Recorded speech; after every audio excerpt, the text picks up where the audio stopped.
Hello guys, my name is Ankit Mishra, your guide, motivator and mentor. Last video में हम लोगों ने बात की थी शेयर्स कैपिटल के कुछ फंडामेंटल्स के बारे में। आज हम उसी के आगे कंटिन्यू करते हुए शेयर्स कैपिटल के कुछ टाइप्स के बारे में बात करेंगे और कुछ उसकी अदर इंफॉर्मेशन के बारे में बात करेंगे। तो आज बात करते हैं व्हाट इज शेयर कैपिटल। तो शेयर्स कैपिटल क्या है? तो जैसे कि हम लास्ट वीडियो में बता चुके हैं आपको, शेयर्स कैपिटल एक कैपिटल और शेयर्स का एक कॉम्बिनेशन होता है जिसके थ्रू एक शेयर्स कैपिटल नाम का एक वर्ड निकल करके आता है। ठीक है, तो शेयर्स कैपिटल क्या है? A capital raised bye a company by issue of shares. कहने का मतलब क्या है कि जो कंपनी होती है वो क्या करती है कि जाहिर सी बात है कि कंपनी इस्टेब्लिश करने के लिए हमें कैपिटल की जरूरत होती है।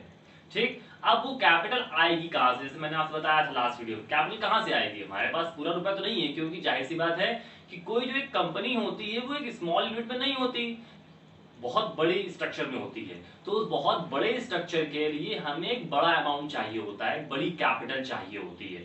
उस बड़ी कैपिटल को कलेक्ट करने के लिए हम लोग क्या करते हैं? पब्लिक से रुपए लेते हैं। पब्लिक को उसके बदले में देते क्या है? शेयर्स। ठीक है, तो उसी चीज को यहाँ बताया गया है। अ कैपिटल रेज्ड, एक कैपिटल है जो किसी कंपनी को एस्टैब्लिश करने में जो जरूरत पड़ती है उसे रेज करती है कौन? कंपनी। कैसे? बाय इश्यू ऑफ शेयर्स, मतलब शेयर्स देती है एज अ सर्टिफिकेट के तौर पर देती है पब्लिक को, और उसके बदले में डिफरेंट पर्सन से वो रुपए कलेक्ट करती है जो अपनी कंपनी को इस्टेब्लिश करने के लिए, ग्रोथ करने के लिए उसमें इन्वेस्टमेंट किया जाता है। ठीक, तो उसी में कहा गया अब जो आपको पर्सन्स रुपए दे रहे हैं उन्हें आखिर कहते क्या है? तो शेयर्स कैपिटल की लैंग्वेज में हम लोग उनको शेयर होल्डर्स कहते हैं। जो शेयर्स खरीद रहे हैं उन्हें शेयर होल्डर्स कहते हैं, याद रखिएगा, शेयर्स, शेयर होल्डर्स। ठीक है, उसी को दूसरी लैंग्वेज में कहा गया कि कैपिटल को रेज करने के लिए, कैपिटल की मनी रिसीव करने के लिए हम उनको सेल करते हैं शेयर्स। तो यहां पर हम देख रहे हैं कि शेयर्स एज अ प्रोडक्ट यहां पर यूज हो रहा है। तो यहां पर हम उनको एक सर्टिफिकेट के तौर पर, शेयर्स का एक सर्टिफिकेट होता है कि कौन सी कंपनी, कौन शेयर होल्डर कितने शेयर्स खरीद रहा है, कितने रुपए खरीद रहा है, ये सारी चीजें उस सर्टिफिकेट में शो होती हैं। और उसी सर्टिफिकेट को हम शेयर होल्डर को देते हैं और शेयर होल्डर उसके बदले में हमको एक अमाउंट दे देता है। ठीक, ये चीजें हो गई। अब ये बात कर लेते हैं, जैसे मैंने बताया था कि कंपनी क्या है, कंपनी को क्या चाहिए? कैपिटल। कैपिटल कहां से आएगी? अब यही बात है कि कैपिटल आएगी कैसे?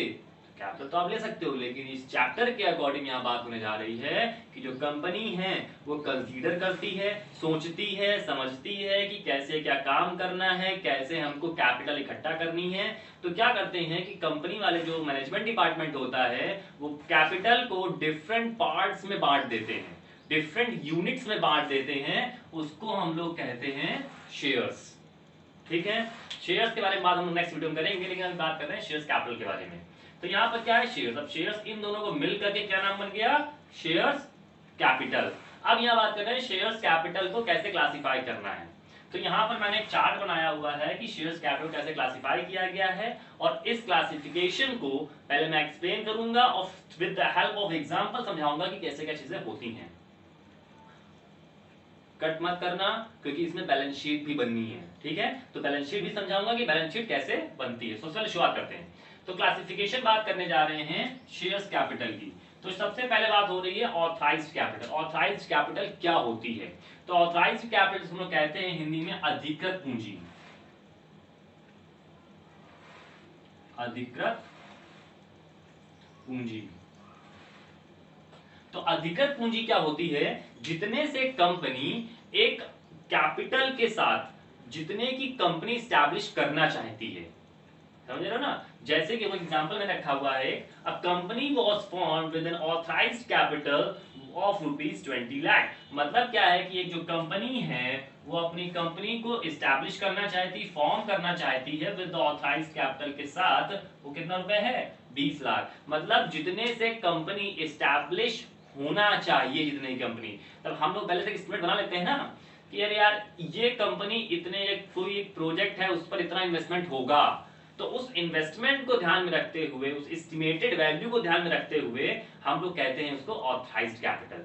जितने पर पूरा खर्चा होगा किसी एक प्लांट को या किसी एक कंपनी को एस्टैब्लिश करने के लिए, तो उसे कहते हैं ऑथराइज्ड कैपिटल। यदि जिस क्लियर हो गया, जिसको कहते हैं अधिकृत पूंजी। मींस इतने से कंपनी इस्टेब्लिश होगी, क्योंकि हमें हर एक चीज की इंफॉर्मेशन गवर्नमेंट को देनी होती है। हर एक इंफॉर्मेशन, चाहे छोटी से छोटी इंफॉर्मेशन हो, बड़ी से बड़ी इंफॉर्मेशन हो, हमें हर एक इंफॉर्मेशन कंपनी की किसको देनी होती है? गवर्नमेंट को, रजिस्टर ऑफिस में। ठीक, तो ऑथराइज्ड कैपिटल क्या हो गई कि जितने से हमें कंपनी इस्टेब्लिश करनी है उतनी कैपिटल को हम लोग कहते हैं ऑथराइज्ड कैपिटल। क्लियर हो गया?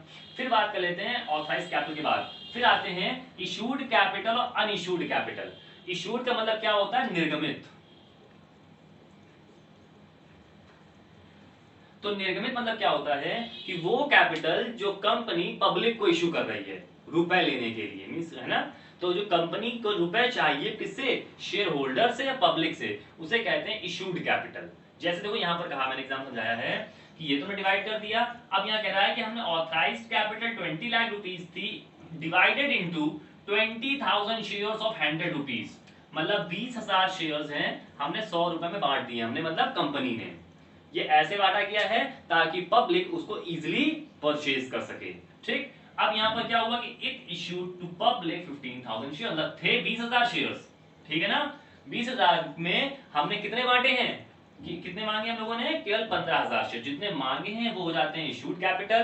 अब जितने हमने पब्लिक से कहा है कि आप खरीदो, ठीक है ना, वो कितने हैं? 15,000, तो वो होगा इश्यूड। और जितने नहीं मांगे हैं वो कितने हो गए? 5,000। 15,000 तो मांग लिए, लेकिन 5,000 अभी नहीं मांगे हैं, तो वो क्या हो जाएंगे? अनइशूड। तो देख लो 20,000 कैपिटल की ये थी, उसमें से 15,000 का ये हो गया, 5,000 जो नहीं मांगे गए वो ये हो गए। ये चीज क्लियर हो गई? अब क्या कह रहे हैं, हमें इससे तो मतलब है नहीं, लेकिन मतलब किससे हम लोगों को? इशूड कैपिटल से। इशूड कैपिटल 15,000 शेयर्स के अकॉर्डिंग। अब देख लो यहां याद रखना, थोड़ी सी चीज बता देता हूं कि शेयर्स से कैपिटल निकालने का तरीका क्या होता है। जैसे कि हमने कहा कि 20,000 शेयर्स हैं, अब हमको कैपिटल निकालनी है, तो देख रहे हो 20,000 शेयर्स 100 रुपीज ईच है, तो इसमें मल्टीप्लाई लोग 100 का कर देंगे, कितना हो जाएगा? 20 लाख की कैपिटल।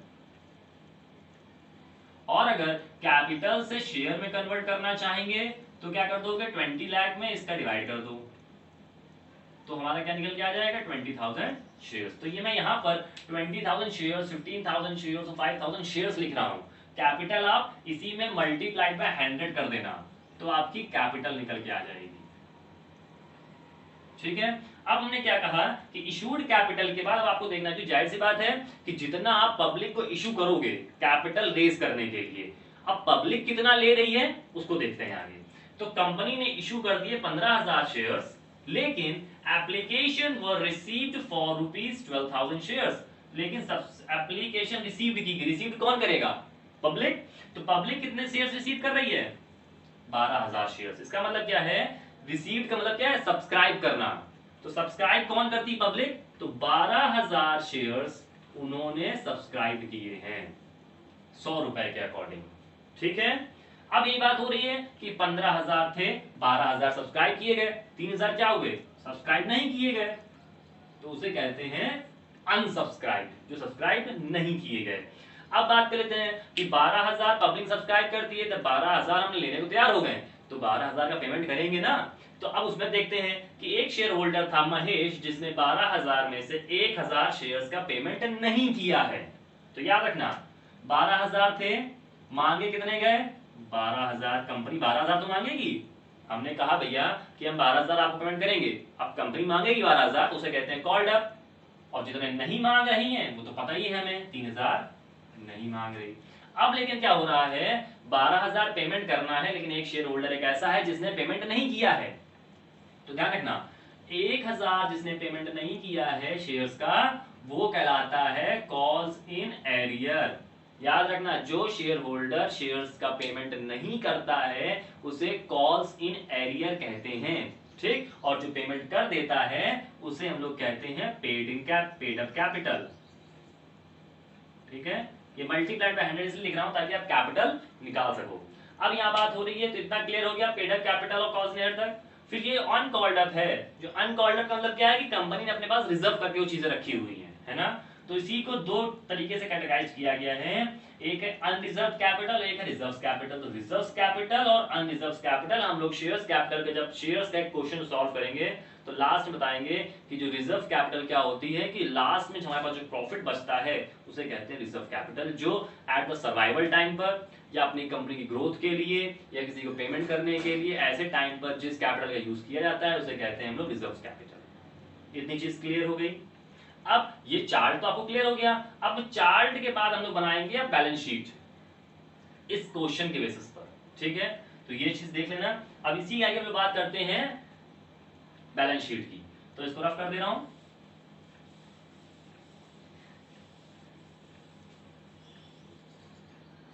अब बनाते हैं बैलेंस शीट। तो बैलेंस शीट देखते हैं कैसे बनेगी।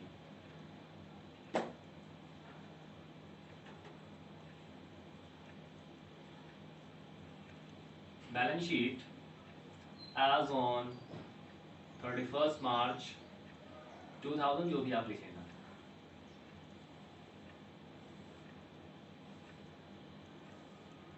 अब देखिएगा बैलेंस शीट में हमको पता है कि कैसे क्या काम करते हैं। तो उसको यहां लिखेंगे लायबिलिटी अमाउंट, एसेट्स अमाउंट। सबसे पहले हम लोग जो बैलेंस शीट सबसे पहला पॉइंट जो लिखते हैं वो लिखते हैं क्या, शेयर कैपिटल। अब इसी बात करेंगे, सबसे पहले लिखेंगे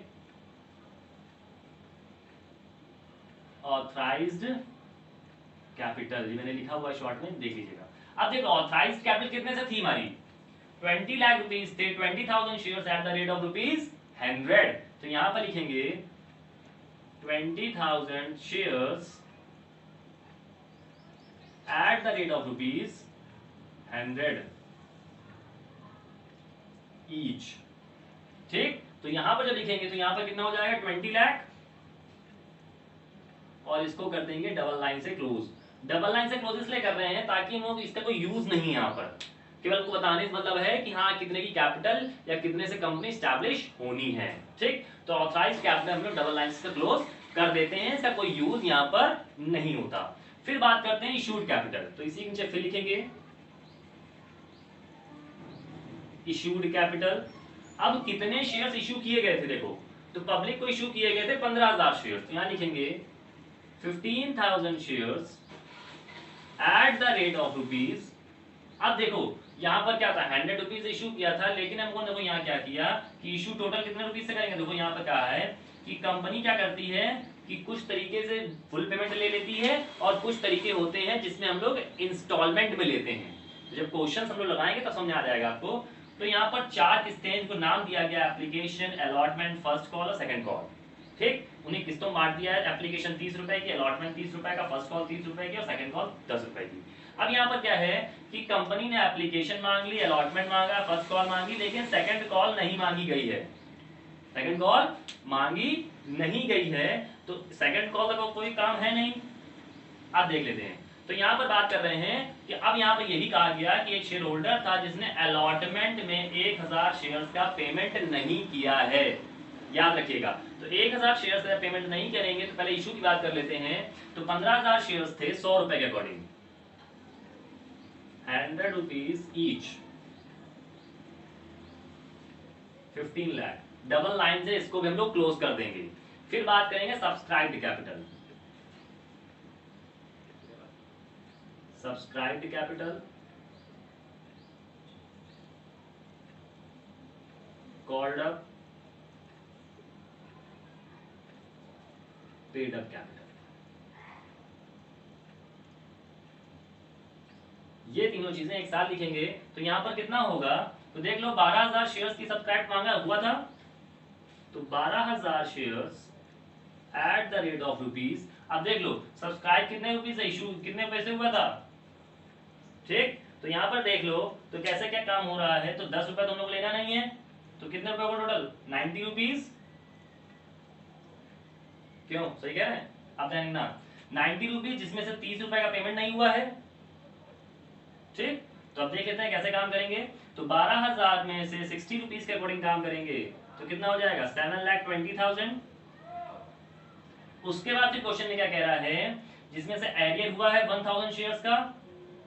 तो जब एरियर होता है तो उसको हम लोग क्या कर देते हैं, लेस कर देते हैं, लेस कॉल्स इन एरियर। तो कॉल्स इन एरियर में बताया था ना कि जो पेमेंट नहीं हो रहा है, तो 1000 इंटू 30, टोटल हो गया कितना 30,000। तो 30,000 को लेस कर देंगे और बाहर कितना शो कर देंगे हम लोग, बताइए टोटल कर देख लो कितना हो जाएगा, 6,90,000। इतनी चीज क्लियर हो गई। तो ये था पूरी बैलेंस शीट। आप क्या करोगे, जब आप क्वेश्चन सॉल्व करोगे तब हम लोगों के किस तरफ जो अमाउंट लिखते हैं वो लिखते हैं करंट एसेट्स। करंट एसेट्स में यहाँ एक नाम होता है कैश एट बैंक, मतलब कि शेयर्स का जो अमाउंट होता है वो किस में जाता है, बैंक में जाता है। जब आप क्वेश्चन सॉल्व करोगे तो जो 6,90,000 का जो अमाउंट ये शो हो रहा है, ये डबल लाइन से क्लोज कर देते हैं, 6,90,000। तो शेयर्स कैपिटल का भी अमाउंट 6,90,000 ही होना चाहिए। अगर ये अमाउंट इक्वल है तो अच्छी बात है, अगर इक्वल नहीं है इसका मतलब ये हमारा जो क्वेश्चन जो हमने सॉल्व किया है, जो बैलेंस शीट शो करी है वो गलत हो जाएगी। क्लियर हो गया इतनी चीज, समझ में आ गया। शेयर्स कैपिटल, शेयर्स क्या, तब शेयर्स कैपिटल में क्या क्या पॉइंट्स होते हैं, ये था पूरा शेयर्स के बारे में, शेयर्स कैपिटल के बारे में, शेयर्स कैपिटल के क्लासिफिकेशन के बारे में, उसको बैलेंस शीट कैसे बनती है, तो और यही सारे शेयर्स कैपिटल के टाइप्स थे। तो टाइप्स तो क्या क्या हो गया, शेयर्स कैपिटल क्या होता है, कहने मतलब क्या है कि शेयर्स के थ्रू जो रुपया आता है उसे कैपिटल कहते हैं, दोनों कंबाइंड हो जाता है शेयर्स कैपिटल। जो कंपनी होती है वो कैपिटल को रेज करने के लिए शेयर्स को बेच देती है, ठीक है। उसके बाद कहते हैं कितने टाइप्स की होती है, तो ऑथराइज्ड कैपिटल होती है, इशूड कैपिटल होती है, सब्सक्राइब्ड कैपिटल होती है, कॉल्ड अप कैपिटल होती है, पेड अप कैपिटल होती है। वो समझा दिया है क्या होता है, उसको बैलेंस शीट में कैसे शो करते हैं वो समझा दिया है। अब यहाँ बात जो हो रही है कि जो आप इसमें फंसो, इसमें दिक्कत आएगी ना आपको, ये चीजें क्या है, तो ये सारी चीजें हम आपको बताएंगे नेक्स्ट वीडियो में, जब हम आपको शेयर्स के बारे में बताएंगे कि कैसे क्या चीजें होती है, जब इश्यू ऑफ शेयर्स कैसे किए जाते हैं। क्लियर हो गया, समझ आ गया। कोई दिक्कत आती है आप हमसे कमेंट बॉक्स में पूछ सकते हो, और भी कुछ दिक्कत आ रही है कि किस पे क्या चीजें काम क्या होता है तो आप पूछ सकते हो, मैं आपको बता दूंगा।